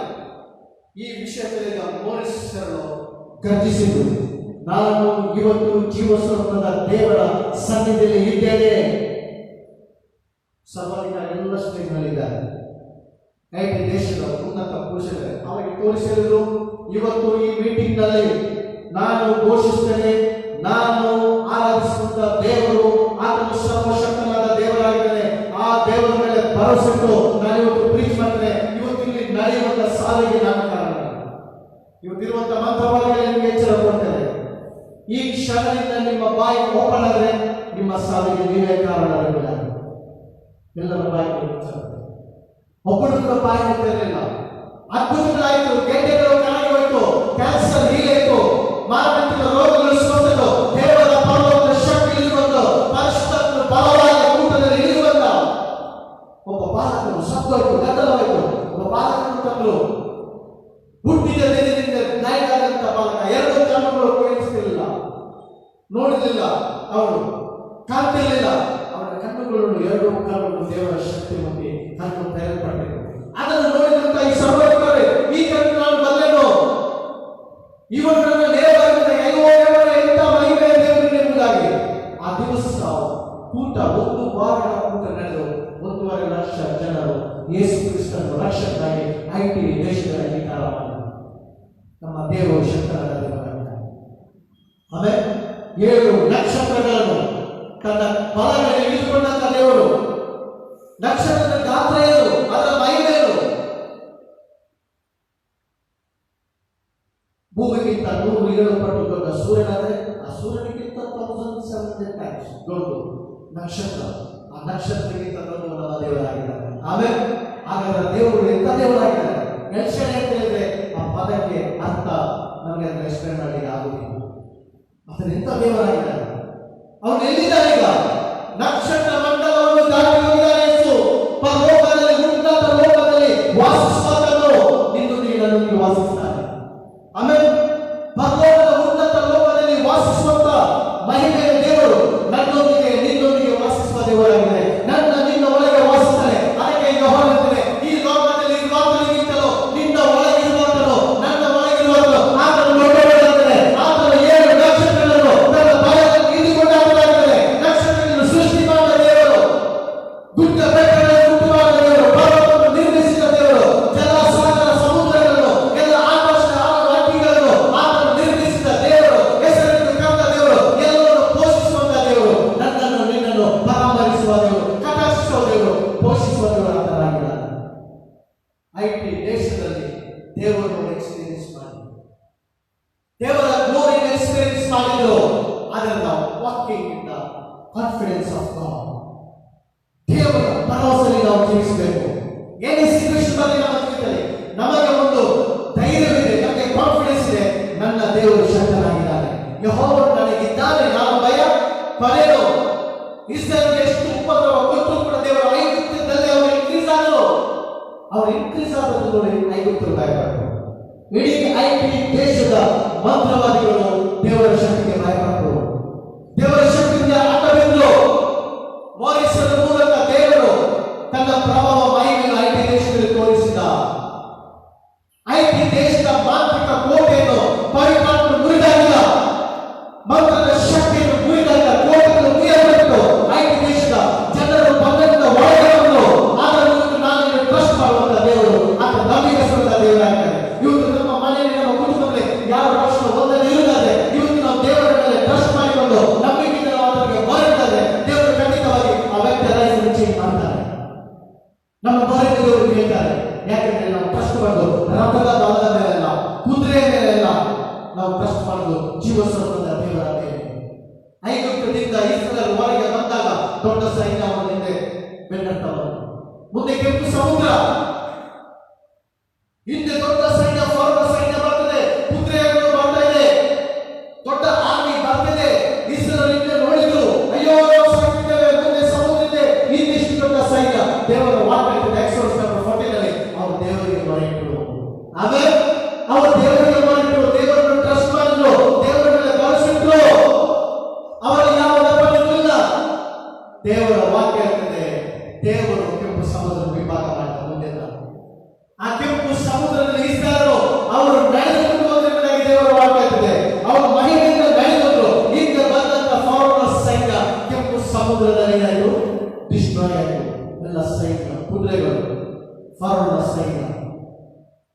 ನಾವು ಟ್ರಸ್ಟ್ ಮಾಡುವಂತ ದೇವರು ನಮಗೆ ಮಾರ್ಗಗಳನ್ನು ಮಾಡುವ ದೇವರಾಗಿದ್ದಾನೆ. ಆಮೇಲೆ ಮಾರ್ಗ ಇಲ್ಲದಲ್ಲಿ ಮಾರ್ಗ ಮಾಡ್ತಾನೆ, ಅಡವಿಯಲ್ಲಿ ಮಾರ್ಗ ಮಾಡ್ತಾನೆ, ಅಡವಿಯಲ್ಲಿ ಮಾರ್ಗ ಮಾಡ್ತಾನೆ. ಟ್ರಸ್ಟ್ ಮಾಡಿ ಅಸಾಧ್ಯವನ್ನು ಸಾಧ್ಯ ಮಾಡ್ತಾನೆ, ಇಲ್ಲದನ್ನು ಆತನು ಕ್ರಿಯೇಟ್ ಮಾಡ್ತಾನೆ, ಸತ್ಯವನ್ನು ಆತನು ಎಬ್ಬಿಸ್ತಾನೆ.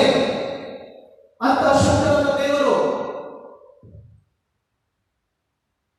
ಇನ್ನೊಂದು ನಾನು ಸಾಕ್ಷ್ಯ, ವಾಯು ಜನಾಂಗ ಸೊಲೊಮೋನ್ ದ್ವೀಪದಲ್ಲಿ ಉದ್ದ ಕಾಡು ಜನಾಂಗ, ಅವರಿಗೆ ವಾಯು ಜನ ಒಂದು ಟ್ರೈಬ್, ಬಹಳ ಕಠಿಣ ಸ್ವಭಾವದಲ್ಲಿ ಈ ಜನ ಅವರ ಮಧ್ಯದಲ್ಲಿ ಸೇವೆ ಮಾಡಬೇಕಂದ್ರೆ ಎವ್ರಿ ಹೋಮ್ ಫಾರ್ ಪ್ರೈಸ್ ಸಂಸ್ಥೆ ಮಿಷನರಿಗಳು 1 ವೀಕ್ ಫಾಸ್ಟಿಂಗ್ ಪ್ರೇಯರ್. ದೇವರೇ ಈ ಒಂದು ಟ್ರೈಬ್ ನಮಗೆ ಕೊಡು, ಈ ಟ್ರೈಬ್ ನಲ್ಲಿ ಗಾಸ್ಪಲ್ ಒಂದು ನಮ್ಗೆ ಏನ್ ಮಾಡಿಕೊಡು, ಡೋರ್ ಓಪನ್ ಮಾಡಿದ್ದಾರೆ. ಬಹಳ ಒಂದು ಕಠಿಣ ಸ್ವಭಾವದ ಒಂದು ಜನಾಂಗ. ಒಂದು ವಾರದ ಪ್ರಾರ್ಥನೆಯಲ್ಲಿ ದೇವರು ಏನ್ ಮಾಡಿದ್ದಾರೆ ಹೇಳಿದ್ರೆ ಓಪನ್ ಮಾಡಿ ಆ ಗುಡ್ಡಕಾಡು ಜನಾಂಗದ ಮಧ್ಯದಲ್ಲಿ ಗಾಸ್ಪಲ್ ಪ್ರೀಚಿಂಗ್ ಅವರು ಹೋಗುವಾಗ ಅವರಿಗೆ ಹೇಳಿದ್ರು, ನಮ್ಮ ನಾಯಕರನ್ನು ಭೇಟಿ ಮಾಡಿ ಯಾರು ಬಂದಿಲ್ಲ, ಮರಣದ ರೋಗದಲ್ಲಿದ್ದಾರೆ ನಮ್ಮ ನಾಯಕರು. ಅವರಿಗೆ ನಮ್ಮ ದೇವರು ಸ್ವಸ್ಥ ಮಾಡ್ತಾರೆ, ನಮ್ಮ ದೇವರು ಶಕ್ತನಾದ ದೇವರಾಗಿದ್ದಾರೆ, ಆತನ ಮೇಲೆ ಭರವಸೆ ಇರಿ, ಆತನ ಸ್ವಸ್ಥ ಮಾಡ್ತಾರೆ. ಇವರು ಹೋದ್ರು, ಶುಭವಾರ್ತೆ ಹೇಳಿದ್ರು, ಯೇಸು ಜೀವಿಸುವ ದೇವರು ಹೇಳಿದ್ರು. ಆ ನಾಯಕರು ಯೇಸುವಿನ ಅಂಗೀಕಾರ ಸ್ವಲ್ಪ ಹೋಗ್ತಾರೆ, ಸತ್ತು ಅಲ್ಲಿದ್ದವರೆಲ್ಲರೂ ಇವತ್ತು ಕೊಲೆ ಮಾಡಬೇಕೆಂಬುದಾಗಿ ನೀವೇ ನಮ್ಮ ನಾಯಕರನ್ನು ನಿಮ್ಮ ಶಕ್ತಿಯಿಂದ ಕೊಂದಾಕಿದ್ದೀರಿ, ಅವ್ರ ಸಾಯಲಿಕ್ಕೆ ನೀವೇ ಕಾರಣವೆಂಬುದಾಗಿ ಅವರು ಕೊಲೆ ಮಾಡಲಿಕ್ಕೆ ಅವರು ಪ್ಲಾನ್ ಮಾಡಿದ್ರು. ಇವರು ಅವರಿಗೆ ಇಲ್ಲ ಎದ್ದು ಬರ್ತಾರೆ. ನೀವು ಟ್ರಸ್ಟ್ ಮಾಡಿ, ನಮ್ಮ ದೇವರು ಜೀವಿಸಿದವರು ಸತ್ಯ ದೇವರಾಗಿದ್ದಾರೆ, ನಾವು ನಿಮಗೆ ಶುಭವಾರ್ತೆಯನ್ನು ಕೊಟ್ಟಿದ್ದೇವೆ, ನೀವು ದೇವರ ಪವರ್ ಎಕ್ಸ್ಪೀರಿಯನ್ಸ್ ಮಾಡ್ತೀರಿ. ಪ್ರೇಯರ್ ಮಾಡಿದ್ರು. ಆಫ್ಟರ್ 7 hours ಆ ವ್ಯಕ್ತಿ ಜೀವನದಿಂದ ಎದ್ದು ಬಂದ. ಆ ಜೀವನದಿಂದ ಎದ್ದು ಬಂದ, ಈ ಮಿಷನರಿ ಮೂಲಕ ಜೀವನದಿಂದ ಎದ್ದು ಬಂದ ಹೇಳಿದಂತ ಒಂದೇ ಸತ್ಯ ಇದ್ದಾರೆ, ಪರಲೋಕ ಎಂಬುದು ನಿಜ. ಯೇಸು ಕ್ರಿಸ್ತ ನಿಜ ದೇವರಾಗಿದ್ದಾನೆ. ಎಲ್ಲ ಟ್ರೈಬ್ ಈ ದೇವರನ್ನು ವರ್ಷಿ ಮಾಡಬೇಕು. ಆ ದಿವಸ ಈ ಒಂದು ಗುಡ್ಡ ಕಾಡು ಜನಾಂಗದ ಮಧ್ಯದಲ್ಲಿ ದೇವರ ಲೈಟ್ ಪ್ರಕಾಶಿಸಿತು. ಆಮೇಲೆ ಅಲ್ಲಿ ಸಮಯ ಆಯಿತು, ಆ ಜನರ ದೇವರನ್ನು ವರ್ಷಿಪ್ ಮಾಡಿದರು, ದೇವರನ್ನು ವರ್ಷಿಪ್ ಮಾಡಿದರು. ಆದ್ದರಿಂದ ಇವತ್ತು ನಾವು ಹೇಳ್ತೇವೆ, ದೇವರ ಭರವಸೆಯಲ್ಲಿ ನೀನು ಜೀವಿಸಿದರೆ ಆ ದೇವರು ನಿನ್ನ ಸಂಗಡ ಇದ್ದು ಮಾತುಕತೆಗಳನ್ನು ಮಾಡ್ತಾನೆ. ಆಮೇಲೆ ಅಸಾಧ್ಯವನ್ನು ಸಾಧ್ಯ ಮಾಡ್ತಾರೆ. ನಿನ್ನ ಲೈಫ್ ನಲ್ಲಿ ಬಿರುಗಾಳಿ ಬರ್ಬೋದು, ನೋ ಪ್ರಾಬ್ಲಮ್. ಯಾವುದೇ ಸ್ಟ್ರಗಲ್ ಬಂದರೂ ಕೂಡ ದೇವರು ಅದನ್ನು ಹೊರಗೆ ದೇವರನ್ನು ಸ್ಥಾಪಿಸ್ತಾರೆ, ದೇವರನ್ನು ರೂಪಿಸ್ತಾರೆ, ದೇವರನ್ನು ಇನ್ಕ್ರೀಸ್ ಮಾಡ್ತಾರೆ, ದೇವರನ್ನು ಮಲ್ಟಿಪ್ಲೈ ಮಾಡ್ತಾರೆ. ದೇವರ ವಾಕ್ಯ ಈ ಸ್ಥಳಗಳು ಐಗುಪ್ತದಲ್ಲಿ ಹೆಚ್ಚಾದ್ರು ಉಪದ್ರವ ಕೊಟ್ಟು ನಾವೇನಾದ್ರೆ ಇನ್ಕ್ರೀಸ್ ಆಗಿರುವುದಾಗಿ ದೇವರ ವಾಕ್ಯ ಇರ್ತದೆ. ಆದ್ದರಿಂದ ಇವತ್ತು ನಾವು ಟ್ರಸ್ಟ್ ಮಾಡುವಂತ ದೇವರು ಅದನ್ನು ಸರ್ವಶಕ್ತನಾದ ದೇವರಾಗಿದೆ. ಸರ್ವೇಶ್ವರ 7 ನಕ್ಷತ್ರಗಳನ್ನು ತನ್ನ ಕೈಯಲ್ಲಿ ಆತನು ಹಿಡಿದುಕೊಂಡಿದ್ದಾನೆ. ಆ ನಕ್ಷತ್ರಗಳನ್ನು ಸೃಷ್ಟಿ ಮಾಡಿ ನನ್ನನ್ನು ಯಾರಿಗೆ ನೀವು ಸರಿ ಸಮಾನ ಮಾಡಿ, ನಾನು ಯಾರಿಗೆ ಹೋಲಿಸ್ತೀರಿ? ನಿಮ್ಮ ಕಣ್ಣೆತ್ತಿ ಆಕಾಶವನ್ನು ನೋಡಿ, ಈ ನಕ್ಷತ್ರಗಳನ್ನು ಉಂಟು ಮಾಡಿ ಪ್ರತಿಯೊಂದು ನಕ್ಷತ್ರವನ್ನು ಹೆಸರಿಟ್ಟು ಕರೆದಾಗ ನಾನು ಬಲಾಢ್ಯನಾಗಿದ್ದೇನೆ, ನಾನು ಸರ್ವಶಕ್ತನಾದ ದೇವರಾಗಿದ್ದೇನೆ. ಆದ್ದರಿಂದ ಮಿರಕಲ್ಗೋಸ್ಕರ ಆತನ ಮೇಲೆ ಟ್ರಸ್ಟ್ ಮಾಡಿ, ಆತನ ಮಿರಕಲ್ ಮಾಡುವ ದೇವರಾಗಿದೆ. It's a miracle working God, it's a miracle working God. ಆತನ ಮಿರಕಲ್ ಮಾಡ್ತಾನೆ. ಖಂಡಿತವಾಗಿ ನಿನ್ನ ಲೈಫ್ನಲ್ಲಿ ಒಂದು ಟರ್ನ್ ಬಂದೇ ಬರ್ತದೆ, ನಿನ್ನ ಲೈಫ್ನಲ್ಲಿ ಟರ್ನ್ ಬಂದೇ ಬರ್ತದೆ. ಯಾಕಂದ್ರೆ ನಾವು ಟ್ರಸ್ಟ್ ಮಾಡುವಂತ ದೇವರು ಆತನ ಫೇತ್ಫುಲ್ ಆಗಿದೆ, ಆತನನ್ನು ಪ್ರೀತಿಸುವ ದೇವರಾಗಿದೆ, ಆತನ ಒಳ್ಳೆಯ ದೇವರಾಗಿದೆ, ಆತನ ಯಾವತ್ತೂ ನಮಗೆ ಒಳ್ಳೆಯದನ್ನೇ ಕೊಡುವ ದೇವರಾಗಿದೆ. ಅದರಲ್ಲಿ ನಿಮ್ಮೊಂದು ಸಂದೇಶ ಕೊಡುವಾಗ ದೇವರನ್ನು ಬ್ಲೆಸ್ ಮಾಡಿ, ದೇವರನ್ನು ಆಶೀರ್ವಾದ ಮಾಡಿ, ಯಾವಾಗಲೂ ಆತನ ಮೇಲೆ ಟ್ರಸ್ಟ್ ಮಾಡಿ ಮನುಷ್ಯರ ದೇವರ. ಯಾಕಂದ್ರೆ ದೇವರು ಶಕ್ತನಾದ ದೇವರಾಗಿದೆ. ದೇವರು ಎವ್ರಿಡೇ ನಿಮಗೆ ಸಹಾಯ ಮಾಡ್ತಾರೆ. ಮನುಷ್ಯ 1 ದಿವಸ 2 ದಿವಸ, ಆದರೆ ದೇವರು ಎವ್ರಿ ಡೇ ನಿಮಗೆ ಹೆಲ್ಪ್ ಮಾಡ್ತಾರೆ. ಆಮೇಲೆ ಎವ್ರಿ ಡೇ ಆತನ ಫೇವರ್ ಕೊಡ್ತಾರೆ, ಎವ್ರಿ ಡೇ ಆತನ ಗ್ರೇಸ್ ಕೊಡ್ತಾರೆ, ಎವ್ರಿ ಡೇ ನಿನ್ನ ಜೊತೆಗೆ ಆಗಿರ್ತಾರೆ. ಇರ್ತಾರಲ್ಲ, ಯುಗದ ಸಮಾಪ್ತಿಯವರೆಗೆ ನಿನ್ನ ಲೈಫ್ ಎಂಡ್ವರೆಗೆ ನಾವು ಜೀವಿಸುವ ದಿನಗಳು ಕೊನೆಯ ದಿವಸದವರೆಗೆ ಆತನ ಹೇಳ್ತಿದ್ದಾನೆ, ನನ್ನ ಸಂಗಡ ಇದ್ದೇನೆ ಎಂಬುದಾಗಿ ಆತನವರು ಕೈ ಹಿಡಿದು ನಮ್ಮನ್ನು ನಡೆಸುವುದರಾಗಿ ಕೈ ಬಿಡುವುದಿಲ್ಲ. ಬಿರುಗಾಳಿ ಬಂದರೂ ಕೂಡ ಕೈ ಬಿಡುವುದಿಲ್ಲ. ಇಂಥ ಮಹಿಮೆಯ ದೇವರು ನಮ್ಮನ್ನು ಯಾವಾಗಲೂ ಪ್ರೀತಿಸ್ತಾರೆ. ಆತನ ಪ್ರೀತಿ ಶಾಶ್ವತವಾದ ಪ್ರೀತಿ. ಪ್ರಾರ್ಥನೆ ಪ್ರೀತಿಯುಳ್ಳ ತಂದೆ, ನಿನಗೆ ಸ್ತೋತ್ರ ಸಲ್ಲಿಸುತ್ತೇವೆ. ಈ ದಿನದ ಸಂದೇಶಕ್ಕಾಗಿ ಸ್ತೋತ್ರ. ಈ ಸಂದೇಶವು ಅನೇಕರ ಜೀವಿತದಲ್ಲಿ ನಿರೀಕ್ಷೆ ಕೊಡಿ, ಅನೇಕರ ಜೀವಿತದಲ್ಲಿ ಬ್ರೇಕ್ ಪಡಲಿಕ್ಕೆ, ಅನೇಕರ ಜೀವಿತದಲ್ಲಿ ಅದ್ಭುತಗಳನ್ನು ಮಾಡಲಿಕ್ಕೆ ಬೇಡ್ಕೋತೆ. ಈ ವಾಕ್ಯ ಸಂದೇಶದ ಪ್ರತಿಯೊಬ್ಬರು ಬ್ಲೆಸ್ ಮಾಡು. ಅವರ ಎಲ್ಲ ಕರ್ತನೆ ಸಂಗತಿಗಳು ಇನ್ಕ್ರೀಸ್ ಆಗಿ ಮಲ್ಟಿಪ್ಲೈ ಆಗಿ ಬೇಡ್ಕೋತಾರೆ. ಯೇಸು ಕ್ರಿಸ್ತನ ನಾಮದಲ್ಲಿ ಇನ್ಕ್ರೀಸ್ ಅನ್ನು ಮಾತಾಡ್ತಾರೆ. ಯೇಸು ನಾವು ಬ್ರೇಕ್ ಮಾತಾಡ್ತಾರೆ. ಮಲ್ಟಿಪ್ಲೈ ಆಗಿ ಬೇಡ್ಕೋತಾರೆ. ಯೇಸು ನಮ್ಮ ಅಭಿವೃದ್ಧಿ ಆಗಿ ಬೇಡ್ಕೋತಾರೆ. ಕರ್ತನೆ, ನೀನು ಮಹಿಮೆಯ ದೇವರಾಗಿ, ನೀನು ಶಕ್ತನಾದ ದೇವರಾಗಿ, ಅಸಾಧ್ಯವಾದದ್ದು ಸಾಧ್ಯ ಮಾಡುವ ದೇವರಾಗಿ, ಈ ಕರ್ತನೆ ವಿಶ್ವಾಸಿಗಳ ಜೀವಿತಕ್ಕೆ, ಕುಟುಂಬಕ್ಕೆ ವಿರುದ್ಧವಾಗಿ ಕಾರ್ಯ ಮಾಡಿರುವ ಸೈತಾನ ಎಲ್ಲ ಯೋಜನೆ ಪ್ಲಾನ್ಗಳನ್ನು ಯೇಸುವಿನ ನಾಮದಲ್ಲಿ ಕ್ಯಾನ್ಸಲ್ ಮಾಡ್ತಾರೆ, ಅದನ್ನು ಡಿಸ್ಟ್ರಾಯ್ ಮಾಡ್ತಾರೆ. ಯೇಸುವಿನ ಪ್ಲಾನ್ ಅನ್ನು ಮಾತಾಡ್ತಾರೆ. ದೇವರೇ, ಯೇಸುವಿನ ನಾಮದಲ್ಲಿ ನಿನ್ನ ಪ್ಲಾನ್ ಜೀವಿತಕ್ಕೆ ಮಾತಾಡ್ತಾರೆ. ನಿನ್ನ ವಾಕ್ಯ ಇರ್ತದೆ, ನಿಶ್ಚಯವಾಗಿ ಅವರ ಜೀವ ಮಾಡಲ್ಲ. ಶಿವವು ಕೃಪೆಯು ಅವರು ಹಿಂಬಾಲಿಸಬೇಕಾಗಿ ಸ್ತೋತ್ರ ಸಲ್ಲಿಸುತ್ತೆ. ಕರ್ತನೆ, ನಿನ್ನ ಒಳ್ಳೆಯದನ್ನು ಅವರು ಎಕ್ಸ್ಪೀರಿಯನ್ಸ್ ಮಾಡಿ, ನೀನು ಒಳ್ಳೆಯವರು, ನೀನು ಒಳ್ಳೆಯದನ್ನು ಮಾಡುವ ದೇವರಾಗಿರ್ತಾರೆ. ಯೇಸು ಕ್ರಿಸ್ತನ ನಾಮದಲ್ಲಿ ಮಕ್ಕಳನ್ನು ಬ್ಲೆಸ್ ಮಾಡ್ತಾರೆ, ಯವನಸ್ಥರನ್ನು ಬ್ಲೆಸ್ ಮಾಡ್ತಾರೆ. ಅವರಿಗೆ ಕರ್ತನ ವಿಸ್ಡಮ್ ಕೊಡು, ನಿನ್ನ ಫೇವರ್ ಕೊಡು, ಅವರ ಫ್ಯೂಚರ್ ಬ್ಲೆಸ್ ಮಾಡ್ತಾರೆ. ಪ್ರಾಯಶ್ಚಿತ್ತ ಬ್ಲೆಸ್ ಮಾಡು, ಅವರ ಶ್ರದ್ಧೆಯನ್ನು ಎಲ್ಲ ಮಾಡ್ತಾರೆ, ಅಂಗಾಂಗಗಳನ್ನು ಬ್ಲೆಸ್ ಮಾಡ್ತಾರೆ. ಆರೋಗ್ಯದಿಂದ ಇರಲಿಕ್ಕೆ ಬೇಡ್ಕೋತಾರೆ. ಯೇಸುವಿನ ನಾಮದಲ್ಲಿ ನಮ್ಮ ನಿನ್ನ ಕರೆಗೆ ಅರ್ಪಿಸ್ತೇವೆ. ನಮ್ಮ ನಿನ್ನ ಮಹಿಮೆ ಪಾತ್ರರಾಗಿ ಉಪಯೋಗಿಸು. ನಿನಗೆ ಗೌರವ, ಘನ, ಮಾನ, ಮಹಿಮೆಯನ್ನು ಸಲ್ಲಿಸ್ತೇವೆ. ಯೇಸು ಕ್ರಿಸ್ತನ ನಾಮದಲ್ಲಿ ತಂದೆ, amen. God is good all the time. God is good. ದೇವರು ನಿಮ್ಮೆಲ್ಲರನ್ನು ಆಶೀರ್ವದಿಸಲಿ.